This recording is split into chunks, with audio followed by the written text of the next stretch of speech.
And I'm back in the shop after a sweltering global warming summer. I can just see that scowl now. How dare you not release a video sooner? Well, I'm back now, and I'd like to return to the Proxxon KGS or the KGS 80 for everybody else. I had a look at this saw about 10 months ago, and the one thing I didn't test in that video was whether this saw cuts plastic or not. Somebody had asked me that in the summer, can't it cut plastic? And, well, my knee-jerk reaction was, yeah, of course it can cut plastic. It's just plastic. But then I thought about it for a second. That's actually an interesting question, because there are all different sorts of plastics, and even within a particular type of plastic, there's different formulations.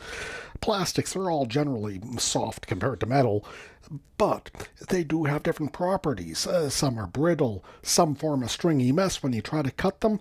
There is only one way to figure this out, and that's to run some tests ourselves. Well, to that end, I have assemblaged a variety of plastics that we will look at in this video. To begin with, I have UHMW, or ultra high molecular weight polyethylene, commonly available plastic, really popular for a lot of project work because it has this really high coefficient or low coefficient of coefficient. It's smooth and it slides easy. It's used for jigs and stuff like that.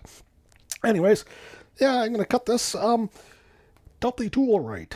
He did a video on machining this type of plastic, and it does hold some surprises. I'll put the link up there, and you can check that video. Interesting findings.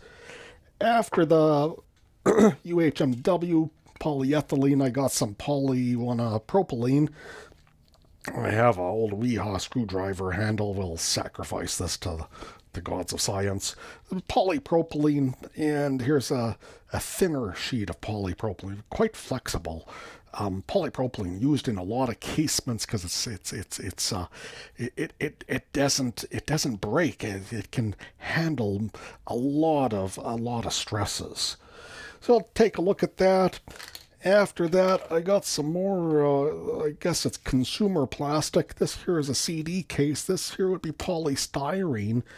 Polystyrene, I imagine this might be really popular for modelers, for inexpensive window material for your models. I cut one part just with a utility knife and a pair of pliers, and got kind of that. Yeah, with a bit of practice, you could probably cut that with a utility knife pretty easily, and clean it up with sandpaper. Nonetheless, because it is such a brittle plastic, you can see it doesn't always snap well. Because it's such a brittle plastic, I thought it'd be interesting to try and saw and see what happens.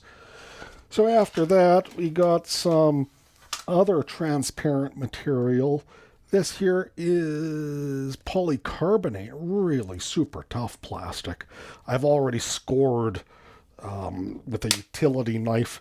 Look at that, cuts really nicely just like that. I don't know why. Well, I guess you could use a saw just to see. If you really need accuracy, I think the saw might still be worth trying. Polycarbonate, really cool plastic. After that, I got some ABS. This here is about 1/16 of an inch thick electronics enclosure thingamadoodle. Very soft plastic. Moderately tough, however. See what happens with that. Melts easy, though. And I got some PVC. This here is a white PVC formulation similar to the architectural PVC that you'd have on like window moldings and various other things around your house. See what happens with that. After that, we got acrylic. Popular plastic until it gets scratched to fuck. Nice and transparent when it's new, but not for long. Anyways, see what sort of a finish the saw uses on leaves on this. A 1/4 inch thick.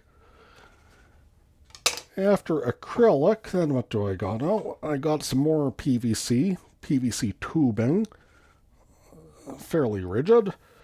And then I got here a thermoset plastic. This is urea, or urea formaldehyde.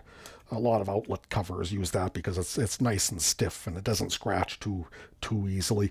But it is brittle. This is like really brittle stuff. You can see the edges are all chipped. That'd be interesting to see what happens there.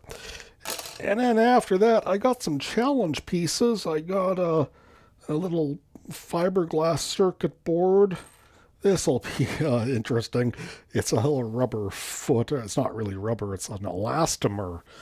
I wonder what's going to happen with that. Is it just going to like saw catch and throw it out of the... Can I even fix it in the vise? I don't know. We'll see what happens. And then lastly, this here is a little nozzle from a desoldering tool. This here is Teflon. A pretty, extremely tough plastic. It's very high melting temperature. For certain projects, this might be interesting to you. So I'll do this one last.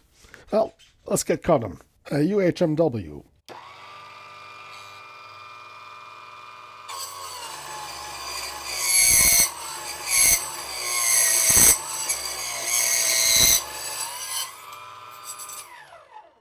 Ooh, a heady aroma.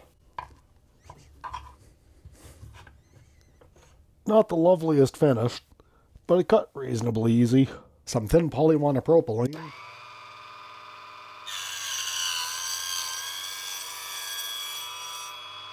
After a little bit of deburring, it cut reasonably well. Some more polymonopropylene.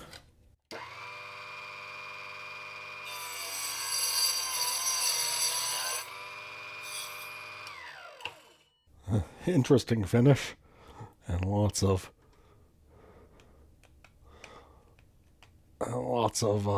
burr that comes off with your fingernail, though. Yeah, not bad. Polystyrene.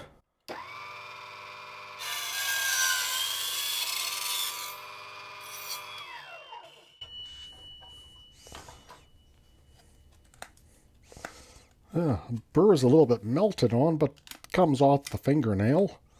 Check that out. Well, that cut very neatly. I'm surprised. And polycarbonate.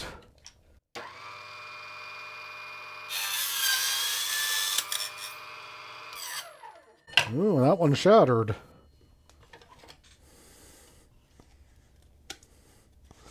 It was better supported. No, not very reliable in thin polycarbonate. ABS.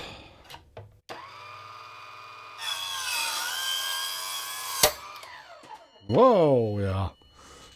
Needs to be clamped better. But as expected, cuts no problem. Thin PVC.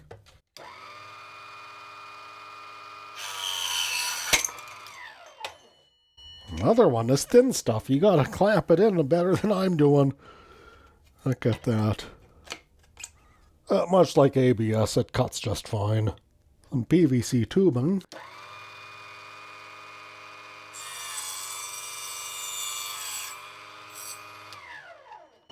Oh, do not inhale deeply.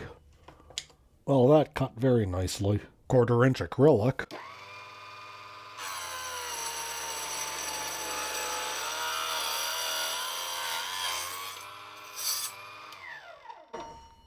That cut fairly easy. And the finish is pretty nice. Urea formaldehyde. My guess is this will cut really well because it's brittle like the polystyrene. Famous last words.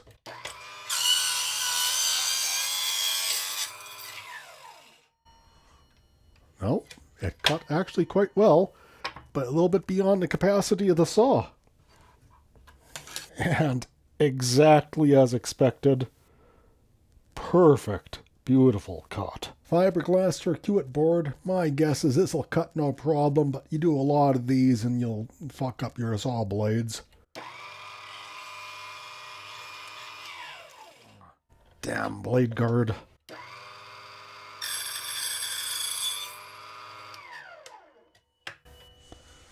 Yeah, as expected. No problem whatsoever, and... well... it's multi-layered with the metals getting a bit frayed, but the finish is absolutely fine. Elastomer because, oh, why not? It seems in there pretty good. Huh.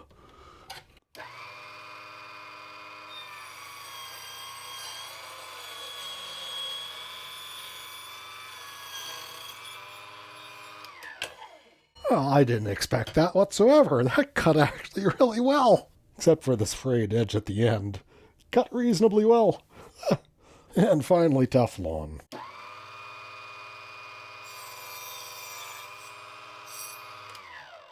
Wow, did that ever cut nicely. And the finish is pretty darn good, too. So there we have it. My knee-jerk reaction was correct. Yeah, they'll cut through plastic, no problem. What I did learn is, well, thin sheet material really does need proper support, and this vise, well, you could work around it and do something, but yeah, it needs good support. Other thing I found is that brittle plastics like this polystyrene and acrylic and urea formaldehyde, these cut beautifully, while soft plastics like ABS and UHMW, they didn't leave the best finish, really. This polypropylene left a terrible finish. Yeah, the only weird thing I found is that this elastomer cut reasonably well. I wasn't expecting that whatsoever. Anyways, thanks for watching. See you next time. Hopefully it'll be soon. Bye-bye.